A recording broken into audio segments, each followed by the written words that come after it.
r/NoSleep. Posted by u/BaruMoment694207. No one knocked, but they still answered. Every day, at exactly 9:59 a.m., my dad answers the door. The only problem with it is the fact that there is never any knock. It started a couple of weeks ago. None of us, myself, mom, or younger brother, ever thought much of it. My dad has always been a big prankster, loving to scare everyone he could at any time possible, but this was different. It didn't make sense. His usual pranks involved a jump scare in a dark room, or a scary mask from Spirit Halloween, but never something this strange. His pranks never lasted this long, usually they were quick, and we all could get a good laugh at the end. This had gone on for weeks, and no one had laughed yet. I asked my mom about it, and she didn't seem as bothered as I. "Oh, you know your father." "I do, and that's why this is so strange." I went to talk to my brother about it, but we've never been that close, so it's not that common for us to have serious conversations about our family. "He's probably just messing with you, I haven't even noticed it," is all I ever got from him, due to the fact he was too caught up in doom scrolling online. I tried to talk to my dad about it, but when I did, he didn't even acknowledge me. Once I talked about anything else, he would go right back to being normal dad again. After another week or two, it became a normal thing. No one else seemed to care, so I stopped caring too. That was until one late night when I went to the bathroom. I had walked out, managing to navigate through the dark hallway, when I noticed someone standing at the door. It scared the hell out of me at first, thinking someone broke into our home, but then I realized it was just my mom. I think that scared me even more. She had answered the door, no knock was heard, but she answered.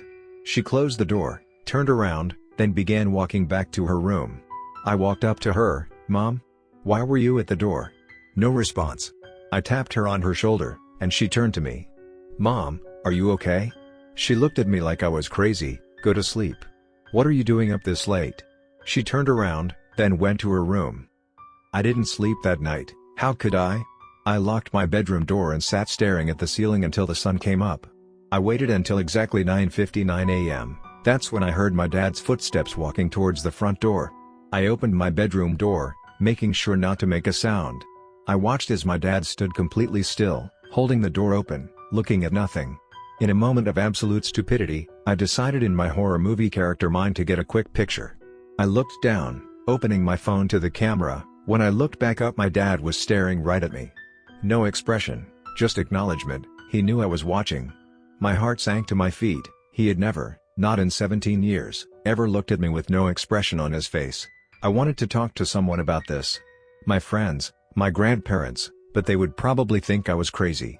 It sounds crazy, and it is crazy, and my family made me feel crazy because none of them would talk about it. It would be one thing if they denied it, tried to make me think I was crazy for talking about it, but no. That was the worst part. If I said anything about it, they wouldn't bat an eye. It was like I didn't exist any time I tried to ask about it. What really confused me was that my brother seemed to be in on it, but I hadn't seen him answer the door. How did he know not to answer when I asked him about it? I kept asking myself that until one day I was walking to the kitchen, when I looked off to my left to see my brother standing at his bedroom door. He was holding open the door, looking at nothing. "Isaiah?" I said, trying to get him out of his trance. He didn't answer. Getting pissed off from this stupid joke, I walked up to the door. Standing right in front of my brother, I loudly asked, "What is wrong with you?" He didn't say anything at first.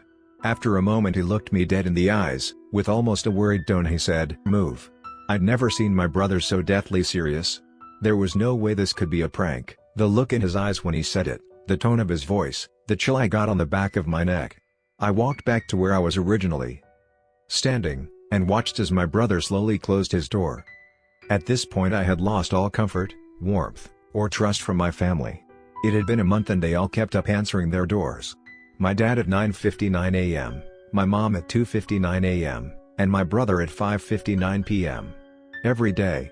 Every single day. I had accepted it. I couldn't stop them, so I tried to explain it to myself. I ended up with this. It was an enclosed hysteria. If you've ever heard of the meowing nuns, it's something like that. My dad started it. Maybe it was a prank at first, then it became a small quirk. I had to say something about it, opening the idea up to my mom, then my brother. Eventually it had become a common practice for the three of them. The problem with that explanation would mean, even though I was only worried for my dad, I had accidentally grouped the rest of my family into hysteria. When they weren't talking to no one, they were completely normal. I thought maybe I could, again stupidly, ignore their quirk, maybe I could get past it and try to get back to having a normal life with my family. After a couple of weeks that had happened, I stopped noticing them when they answered their doors. It wasn't my business. I had my normal family back. That was until last night. We were sitting at the dinner table, having a nice evening, eating KFC and talking about a show my dad liked when he was a kid. I was planning on hanging out with friends after dinner, so I checked the time to make sure I wouldn't be late. 7:58 p.m. I wouldn't be late, and I had plenty of time to hang out with my family. Being my paranoid self, I took another look at the time to make sure I hadn't read it wrong. Just then I saw it change to 7:59 p.m.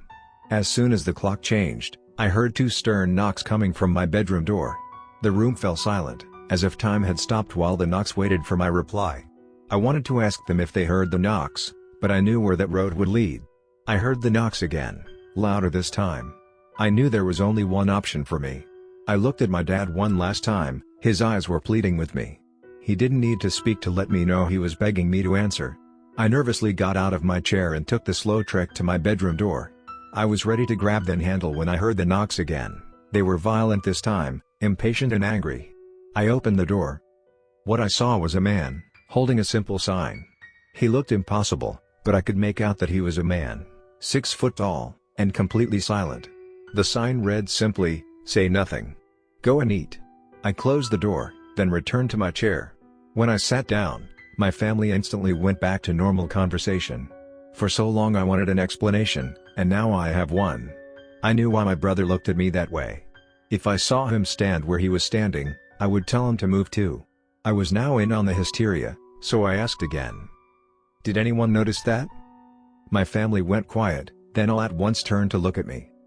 My mom, with all of her love behind her words, replied, "Stop."